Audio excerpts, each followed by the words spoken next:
It was the best of times. It was the worst of times. And when it's Jasmine Crockett, it is the best of times. She is the quintessential unruly woman. She is smart, she is passionate, she is articulate, and she will not hesitate to push back. Just ask Pam Bondi, the latest person to try and threaten Jasmine Crockett. Lord, what fools these mortals be. There are two things Jasmine Crockett makes clear. First, it's that the Trump administration is nothing but representatives from the world of privilege trying to make America their own little fiefdom. And second, though they may be representatives from the world of privilege, they constitute the lowest ranks of IQ from the world of privilege. Pam Bondi foolishly trying to threaten Jasmine Crockett is a case in point. I'm going to show Crockett devouring Bondi while in a committee hearing because nothing demonstrates the fantasy world that Trump appointees live in more than Crockett's complete and utter takedown of Pamela James Bondi. Bondi's penchant to engage in illegal activities is legion, but her most famous illegal action is what she did with the 22 fraud complaints she received from Florida residents regarding Trump University. Back then, she had a spokesperson announce that her office was considering joining a lawsuit against Trump. But only 4 days later, Bondi's own PAC received a $25,000 donation from Trump, and Bondi announced that she was not joining any lawsuits against him. Bondi has been an attorney for hire ever since Trump bought her off, and that's why Trump nominated her for Attorney General. When it's clear that Pete Hegseth and others violated the law by using the Signal app, here's what Bondi had to say.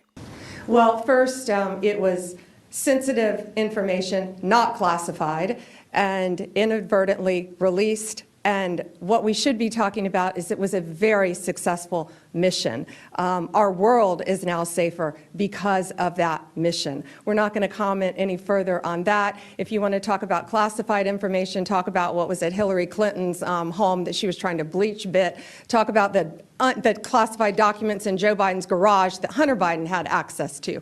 Seriously, Hillary Clinton emails? Resorting to that old meme announces to the world that you are nothing but a Fox News shill with no original ideas in your head. And then pivoting to Biden when Trump's bathroom was stacked to the ceiling with classified documents, that just tells us what we already know, that Bondi is a partisan hack. And when the Trump administration needed to prop up Elon Musk, here's what Bondi had to say. I've made it clear, if you take part in the wave of domestic terrorism against Tesla properties, we will find you, arrest you, and put you behind bars. But then she took it up a notch. This is domestic terrorism. And Maria, now you have this Congresswoman Crockett who is calling for attacks on Elon Musk on her birthday. Let's take him out on my birthday, she says. And yet she turns and says, oh, I'm not calling for violence. Well, she is an elected public official. And so she needs to tread very carefully.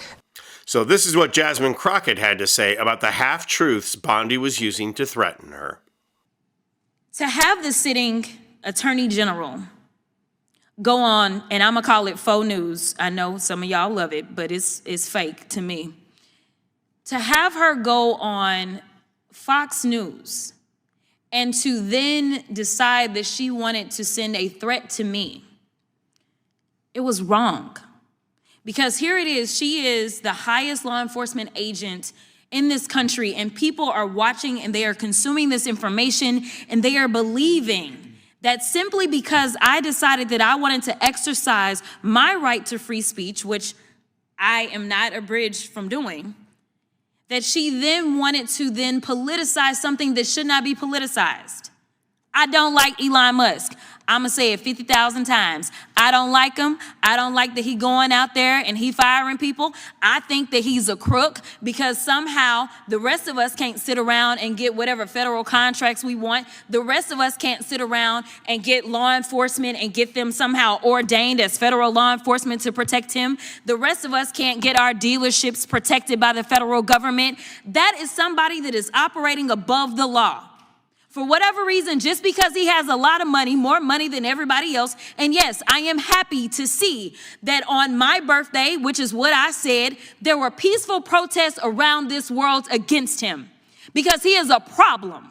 And so you never should have somebody that is sitting that high and is going to sit up here and threaten a sitting member of Congress when she knew good and well, if she watched the entire thing, that I specifically told protesters to make sure you consult with lawyers, just like I've told protesters over and over and over in the history of me advising people to go out and exercise their constitutional right. The fact that there are other sitting members that have received letters of threat from this new DOJ tells me that they are about retribution and they are not about following the law. Now, the first thing that becomes apparent when you listen to Crockett is that Bondi is way, way out of her league trying to go head-to-head with Jasmine. Bondi isn't that bright. She's just been supported by the privileged and media personalities her entire professional career. She mistakenly thinks that makes her smart and savvy. Jasmine Crockett just showed the entire world that Bondi doesn't stand a chance against her, let alone intimidate her. Yesterday's special elections make clear that this administration is past the tipping point and is facing being buried by the kind of political landslide that only happens once in a generation. And when that landslide happens, Jasmine Crockett is going to be leading the charge against all of those who abused their power. So the only one that's afraid here is not Jasmine Crockett. It's the snowflake, Pam Bondi. I'm Anthony Vincent Gallo for Occupied Democrats.